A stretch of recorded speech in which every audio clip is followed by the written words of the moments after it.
નખત્રાણામાં દલિત અધિકાર મંચ દ્વારા દેશના ગૃહમંત્રી અમિત શાહ દ્વારા ડૉક્ટર બાબા સાહેબ આંબેડકર વિશે કરેલ ટિપ્પણીને લઈને દેશભરમાં વિરોધ નોંધાવ્યો છે। ત્યારે નખત્રાણા દલિત અધિકાર મંચ દ્વારા નખત્રાણા ખાતે ચક્કાજામ તેમજ અમિત શાહના પોસ્ટરો સળગાવીને વિરોધ નોંધાવ્યો હતો। Story report by Pankaj Kabira, Nakhatrana.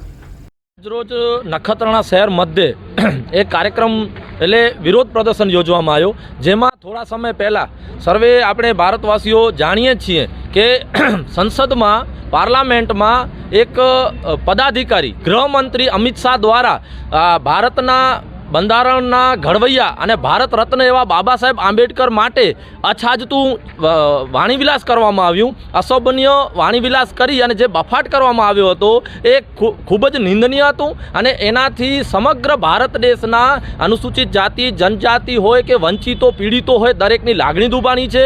સતત એના માટે ઘણા દિવસથી આંદોલનો ચાલુ છે।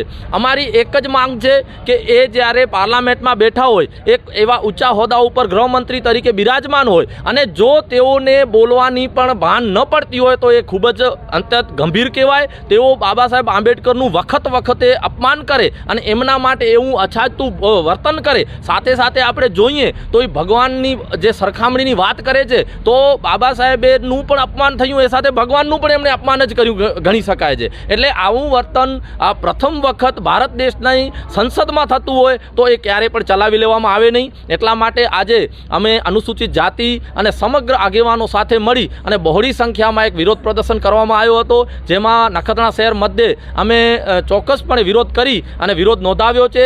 એના બાદ અમે પોલીસ સ્ટેશન અહીંયા લઈ આવ્યા છીએ અને અમારી એક જ માંગ છે કે અમિત શાહ વિરુદ્ધ ફરિયાદ દાખલ કરવામાં આવે અને એમનું અમે ફક્ત રાજીનામું માંગીએ છીએ।